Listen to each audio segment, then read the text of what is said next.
There's no feeling more intense than starting over. If you deleted your homework the day before it was due, as I have, or if you left your wallet at home and you have to go back after spending an hour in the commute. If you won some money at the casino and then put all your winnings on red but it came up black. If you got your best shirt dry cleaned before a wedding and then immediately dropped food on it. If you won an argument with a friend and then later discovered that they just returned to their original view. Starting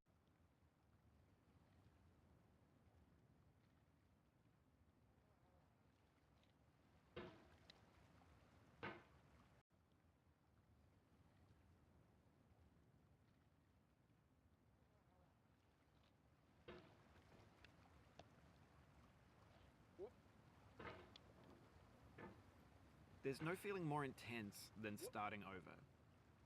If you deleted your homework the day before it was due, as I have, or if you left your wallet at home and you have to go back after spending an hour in the commute.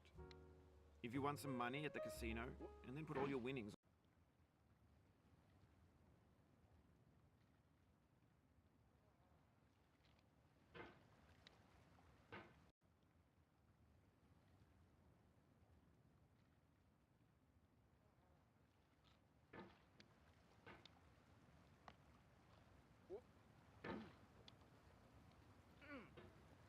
There's no feeling more intense than starting over.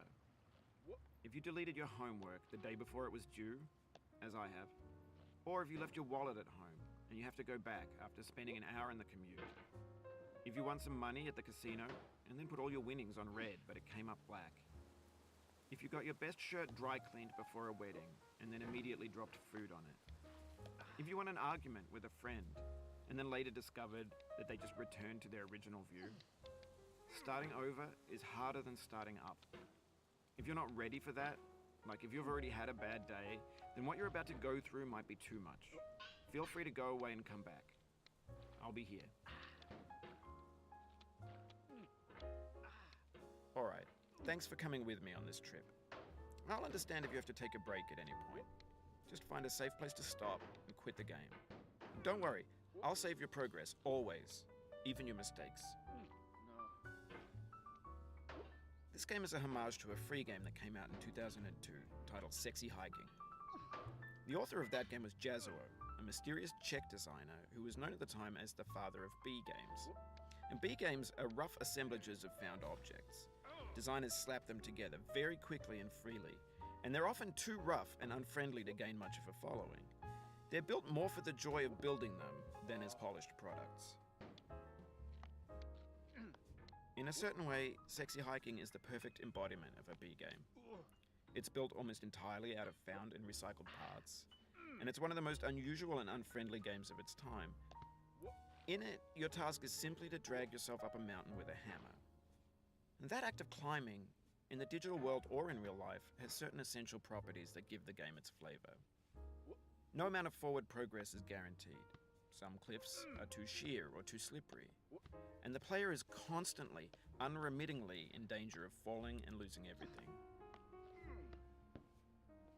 Anyway, when you start Sexy Hiking, you're standing next to this dead tree that blocks the way to the entire rest of the game. It might take you an hour to get over that tree, and a lot of people never got past it. You prod and you poke at it, exploring the limits of your reach and your strength, trying to find a way up and over. And there's a sense of truth in that lack of compromise. Most obstacles in video game worlds are fake. You can be completely confident in your ability to get through them once you have the correct method or the correct equipment or just by spending enough time. In that sense, every pixelated obstacle in Sexy Hiking is real. The obstacles in Sexy Hiking are unyielding, and that makes the game uniquely frustrating. But I'm not sure Jazuo intended to make a frustrating game. The frustration is just essential to the act of climbing, and it's authentic to the process of building a game about climbing. A funny thing happened to me as I was building this mountain. I'd have an idea for a new obstacle, and I'd build it, test it, and it would usually turn out to be unreasonably hard. But I couldn't bring myself to make it easier.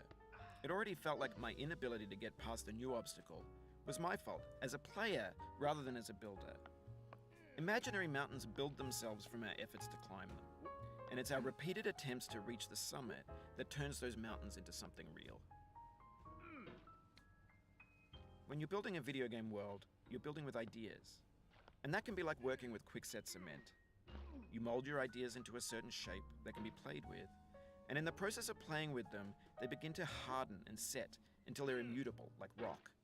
And at that point, you can't change the world, not without breaking it into pieces and starting fresh with new ideas. For years now, people have been predicting that games would soon be made out of prefabricated objects, bought in a store and assembled into a world. And for the most part, that hasn't happened, because the objects in the stores are trash. I don't mean they look bad or that they're badly made, although a lot of them are. I mean they're trash in the way that food becomes trash as soon as you put it in the sink. Things are made to be consumed and used in a certain context, and once the moment is gone, they transform into garbage. In the context of technology, those moments pass by in seconds. Over time, we've poured more and more refuse into this vast digital landfill that we call the internet. It now vastly outnumbers and outweighs the things that are fresh and untainted and unused. When everything around us is cultural trash, trash becomes the new medium, the lingua franca of the digital age. And you can build culture out of trash, but only trash culture. Be games, be movies, be music, be philosophy. Maybe this is what digital culture is. A monstrous mountain of trash, the ash heap of creativity's fountain. A landfill with everything we ever thought of in it. Grand, infinite, and unsorted. There's 3D models of breakfast, Gen X's fanfic novels, scan magazines, green screen Shia LaBeouf, banned snuff scenes on LiveLeak. Facebook's got lifelike bots with unbranded adverts and candid shots of Kanye and Taylor Swift mashups, car crash epic failed GIFs, Russian dashcam vids, discussions of McRibs, discarded, forgotten, unrecycled, muddled, rotten, untitled. Everything's fresh for about 6 seconds, until some newer thing beckons, and we hit refresh.